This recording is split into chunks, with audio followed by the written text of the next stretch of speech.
I was lucky enough to receive a copy of Call of Duty WW2 early yesterday from Activison. This is the first time I've ever received a Call of Duty game early, so I wanted to first thank Activison and Sledgehammer Games for giving me a chance to play it. Now with that said, the first video I wanted to cover is in regards to Headquarters. I know this is similar to something that's been in Destiny, but having never played that game, this was truly an experience for me.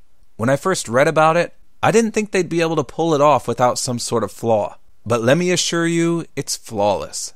You can socialize, compete, earn rewards, show off accomplishments, and connect with fans and friends. The best part about it though, is that it's so fluid. There's no lag, there's no cumbersome menus, it's all straightforward and easily navigated. It's a bit overwhelming at first, but you'll get the hang of it really quickly. So let's talk about what there is to do in Headquarters. First of all, you can do your emotes, which are just actions. And each time you perform one, a line of text will pop up that the entire Headquarters can see. There's also proximity voice chat, and you can easily mute players if you don't want to hear them. At any point while you're in the Headquarters, you can go directly to the main menu, which allows you to then go to a public match, a ranked match, a private match, the campaign, or even zombies. So there's a few focal points to note. First up is the Quartermaster. It's here where you can look at contracts or collections. The contracts are all timed, and they all cost something called armory credits, which is simply this game's currency. Some of them are pretty difficult. For example, getting 35 kills in TDM in 10 minutes. That's basically a 35 kill TDM game in one match. The rewards will vary from in-game double XP, normal supply drops, and even rare supply drops. Now collections is basically where you can buy cosmetic items. For each weapon collection you go into, there's the requirements to get the epic weapon. For example, to get the epic grease gun, you'll need to unlock all the items below it to earn it. Take note that you can get some of these items out of supply drops, which will help you along the way as well. For some reason though, not all weapons are listed here, so I don't know if some are supply drop only or if they'll add more later. Now next up is the mail area. You'll be coming here a lot, as every 4 hours you can collect something called your payroll, which gives you a certain amount of free armory credits. This is where you can collect your specially redeemed items, such as double XP tokens, special calling cards, or even camos that may have came with your game. The game will alert you if you get a new message in your mailbox, so be sure to keep an eye out for it. Beyond the mail area is the firing range. Everyone in the entire Headquarters can be in this area at once if they wanted to.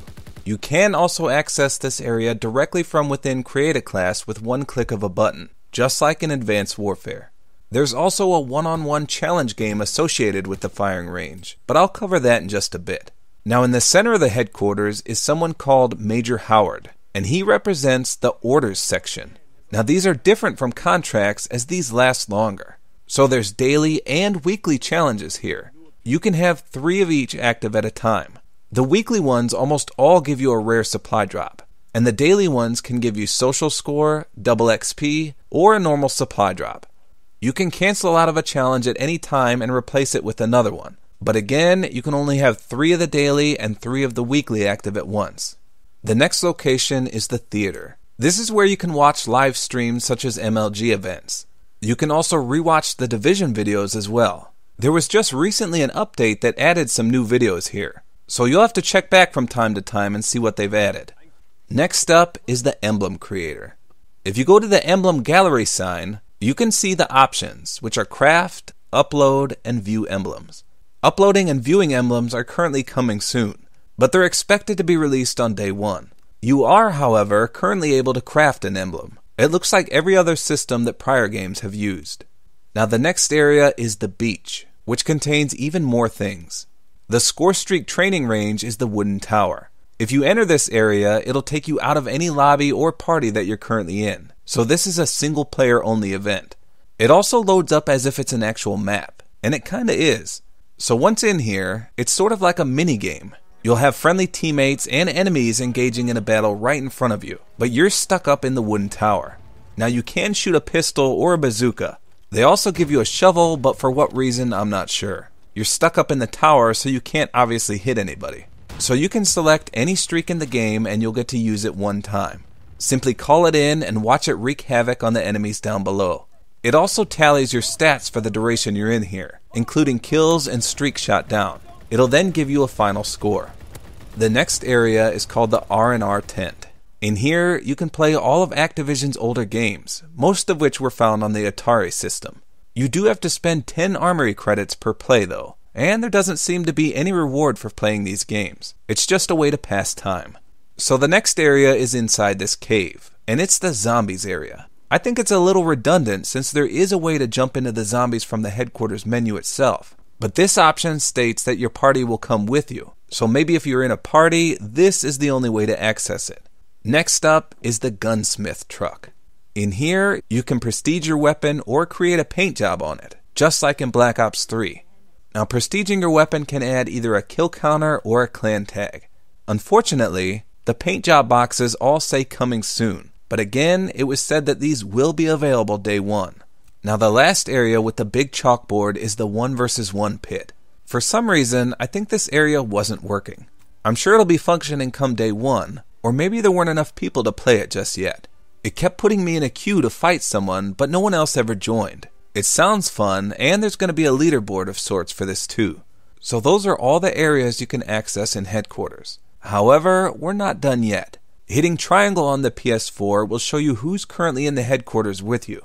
You can click a person's name and then mute them, view their profile, or even inspect their soldier. Now when you walk right up to someone, holding square on them will give you a few more options. You can choose to inspect them or mute them again, but 2 new options also pop up: commending and a shootout challenge. Commending someone or being commended yourself raises your social score. The shootout challenge though is pretty damn cool. So watch here as I instigate a battle with none other than Optic Crim 6.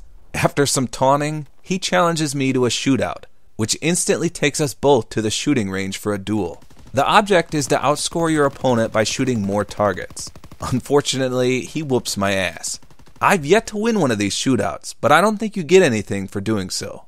Now lastly, let's talk about supply drops.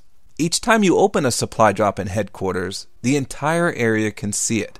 Not only does a line of text show up that tells everyone you're opening one, but the supply drop falls wherever you call it in at, just like a care package would in an actual match. So to call your own in, simply hit R2, which brings up a little menu in the bottom right hand screen. You can call in a common, rare, or a zombie drop. You can also quickly access the quartermaster from here. Once you select one, you're given the option of where to call it in at. Picking a spot will have it fall from the sky and open right then and there with a nice animation as well. If you get a weapon or calling card or something that's equipable, you can equip it from the drop itself. This entire system is incredibly fun. There's no option to buy supply drops currently, but I'm sure that'll be coming soon. As of now, all the weapons and supply drops are definitely cosmetic only. Some of the epic weapons do give you XP bonuses, such as with my epic torch pistol here, which grants plus 10% XP per kill. Some of the weapons also appear to give you zombies perks, but no other advantages in actual multiplayer. So that wraps up the tour of headquarters. Overall, I'm very impressed. The supply drop system is surprisingly smooth, as is the entire headquarters itself.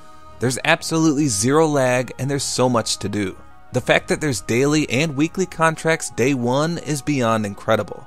Not to mention there's also timed orders that can also keep you busy as well.